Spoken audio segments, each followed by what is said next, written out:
Olá, meu nome é Vanessa. Eu faço o curso de Pedagogia na Instituição Ensino de Estácio de Sá, segundo período, e hoje eu vim aqui apresentar o meu PCC de Políticas Públicas e Organização da Educação Básica. E o que consiste esse PCC? O trabalho nós deveríamos apresentar aqui falando sobre políticas públicas, né? E nós deveríamos entrar no site do MEC e procurar as políticas públicas que estão vigentes no Brasil atualmente. Então, nós deveríamos escolher 3 políticas públicas e falar, né, sobre elas e relacionar sobre a nossa vida ou a vida de nossas pessoas que são conhecidas nossas. Mas primeiro, o que são políticas públicas? As políticas públicas de educação são programas ou ações que são criadas pelo governo para colocar em prática medidas que garantam o acesso à educação para todos os cidadãos. Além de garantir a educação para todos, também é função da política pública avaliar e ajudar a melhorar a qualidade de ensino do país. As políticas públicas educacionais são ligadas a todas as medidas e decisões que são tomadas pelo governo em relação ao ensino e à educação no país. As políticas públicas de educação também são garantidas pela Constituição Federal e por outras leis, como a Lei de Diretrizes e Bases da Educação Nacional, a Lei de número 9.394/96. A Lei de Diretrizes e Bases estabelece as principais regras que devem ser seguidas pelo sistema educacional do país. É aplicada tanto para a rede pública de ensino quanto para a rede privada. E a lei define que os princípios que devem ser a base do sistema da educação, quais são as obrigações do governo no oferecimento da educação dos cidadãos, a idade adequada para cada nível de estudo, desde a educação infantil básica até a educação de ensino superior e universitário, e os tipos de programas educacionais que devem ser oferecidos como educação básica, especial, à distância, profissionalizante e de jovens. E quem faz essas políticas públicas de educação? As políticas educacionais são propostas, estudadas e criadas a partir de leis que são votadas por membros do Legislativo, deputados federais, estaduais, senadores e vereadores, em cada uma das esferas de governo, federal, estadual e municipal. Os membros do Poder Executivo, presidente da República, governadores e prefeitos, também podem propor medidas que possam fazer melhorias na área da educação. Lembrando que nós, cidadãos, também podemos participar da formação das políticas públicas. Em muitos casos, a origem da política pública de educação vem de pedidos ou necessidades que são, né, sugeridas pela própria população, através de processos de participação popular. Uma das maneiras de participar da criação das políticas públicas é pela participação dos conselhos de políticas públicas. Os conselhos são formados por representantes do governo e por cidadãos, tá? São espaços de discussões em que as pessoas podem dar sua opinião, falar sobre a necessidade, sugerir mudanças que possam trazer mais benefícios para a educação. E se na sua cidade não existe um conselho de políticas públicas, é possível pedir a formação de um, já que a existência dos conselhos é um direito previsto na Constituição Federal. Então vamos lá. A primeira política pública que eu escolhi foi o FIES. Tá? O FIES é um programa do governo federal criado em 1999, que é o Fundo de Financiamento Estudantil. É um programa do Ministério da Educação, do MEC, que viabiliza o ingresso ao ensino superior, destinado ao financiamento da graduação de estudantes que não têm condições de pagar as mensalidades das faculdades de ensino da rede privada. Como se trata de um empréstimo, ao concluir o curso, o estudante beneficiário terá de pagar a dívida. O FIES ele passou por diversas reformulações ao longo dos anos e nessas últimas mudanças passou a ser conhecido como Novo FIES, intitulando-se como um financiamento mais moderno. Com isso, alguns pontos do projeto foram reajustados. O programa passou a ser dividido em 2 e em 3 diferentes modalidades. Na verdade, em 3 modalidades. A primeira modalidade 1, e a modalidade 2 e 3, modalidade P, FIES. Então, na categoria 1, o financiamento é ofertado diretamente do governo para o estudante, tendo por isso um baixo custo. Já na categoria P-FIES, o financiamento é ofertado pelas instituições financeiras, mas com recursos públicos. Por isso, são capazes de ofertar um financiamento mais barato que o mercado, no entanto, mais caro que a modalidade 1. Essa política pública, ela influenciou diretamente na vida de uma conhecida, de uma amiga, que foi muito bom para ela, né?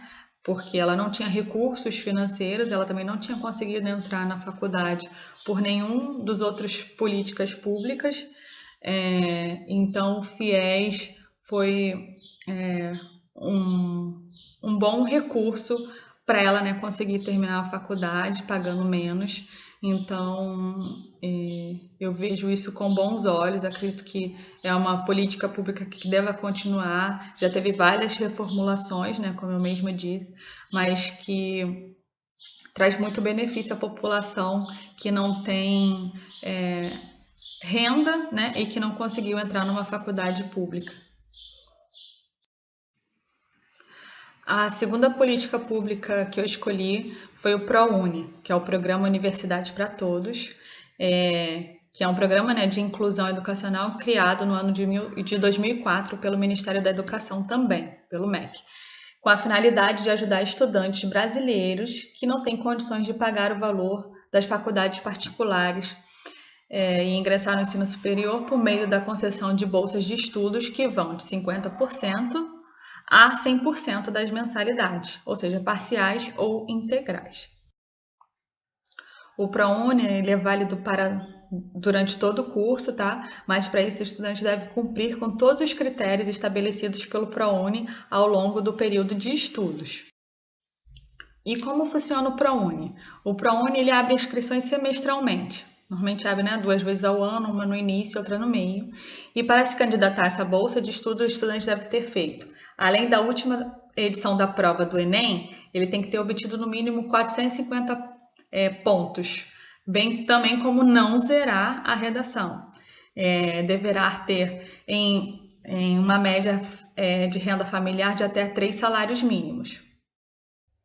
E quem pode participar do ProUni? Primeiro, para participar do ProUni tem que ser aluno de escola pública, então ele tem que ter cursado o ensino médio em escola pública de ensino, uns critérios, né, estabelecidos pelo MEC.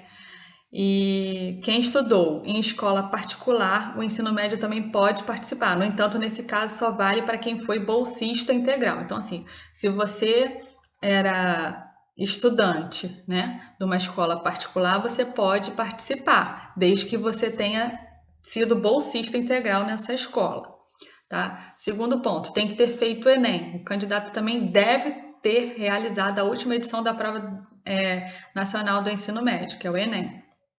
Lembrando que a nota mínima para participar e se candidatar a uma bolsa é de 450 pontos e não pode ter zerado na redação, tá? Ou ser professor de escola pública, pessoas com deficiências também podem participar. E também existem outros critérios socioeconômicos para poder participar do ProUni. Então, para participar e se candidatar a uma bolsa de 100% integral, o candidato deve ter uma renda familiar de pessoa de até um salário mínimo e meio. Já para conseguir a bolsa de 50%, a renda apresentada deve ser de até 3 salários mínimos. E além disso, o programa ele também reserva algumas vagas destinadas aos cotistas. Além disso, o MEC também estabeleceu uma nota de corte para o ProUni. E o que seria isso, né? Além de ter os 450 pontos e não ter zerado, né, a redação do Enem, isso não significa que você já está automaticamente classificado, tá? A pessoa terá que concorrer com outros candidatos que também se candidataram para o mesmo curso. Então, a nota de corte do ProUni é igual a nota do último candidato que seria aprovado naquele curso. Então, para isso, o sistema do ProUni é atualizado diariamente e a nota de corte pode variar muito do início até o fim das inscrições. Então, a dica é ficar atento em relação à nota de corte e caso ela seja superior à sua pontuação do Enem, é possível mudar para outra opção de curso que esteja de acordo com a sua nota. Assim, as chances de conseguir uma bolsa é bem maior. E como o ProUni afetou minha vida, na verdade foi a vida da minha prima, que conseguiu, através do ProUni, a bolsa de 100%, né, na faculdade. Então, ela conseguiu entrar, né, através da nota de corte, toda aquela tensão, se conseguiria ou não, mas ela conseguiu e acredito que seja um dos programas mais fortes que tem em relação assim, se você quiser entrar numa boa faculdade particular, que foi o que ela conseguiu, né? Uma faculdade bem renomada aqui no Rio de Janeiro e com uma bolsa de 100%. Então, assim, foi extraordinário, excepcional. E por último, a terceira política pública que eu escolhi foi o SISU, que é o Sistema de Seleção Unificada, né, que é uma plataforma online do Ministério da Educação, também do MEC, que seleciona estudantes para instituições públicas de ensino superior por meio do Exame Nacional do Ensino Médio, o Enem. Atualmente, o SISU é a principal forma de ingresso nos cursos superiores, substituindo os tradicionais vestibulares. Então, as inscrições do SISU são abertas 2 vezes por ano, uma em janeiro e outra em julho, e são realizadas, né, no próprio site do SISU. Pode se inscrever estudantes que realizaram as provas do Enem no ano imediatamente anterior ao da candidatura, né? Por exemplo, estudantes que quiserem se candidatar em 2021 têm que ter feito o Enem agora em 2020. Além disso, né, a nota obtida na redação não pode também ser zero.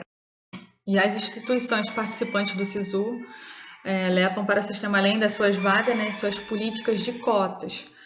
Para universidades, institutos e centros federais, por exemplo, a Lei número 12.711/2012, que é a Lei de Cotas, que reserva vagas para estudantes que concluíram todo o ensino médio em escolas públicas.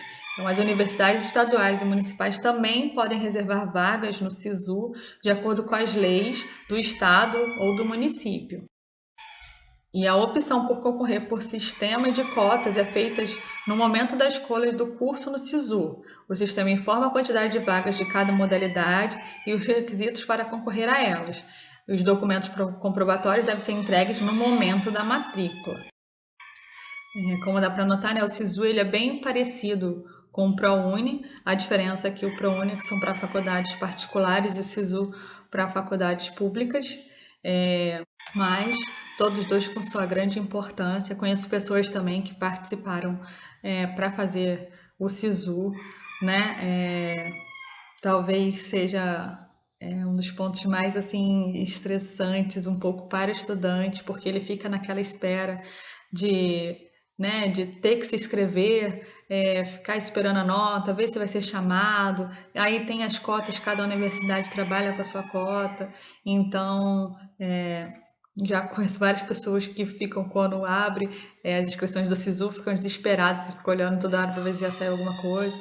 Então, é uma política pública muito importante, né? Que beneficia muitas pessoas e que, com certeza, só tem a melhorar a cada dia mais. Então, esse foi o meu PCC de Políticas Públicas e Organização da Educação Básica.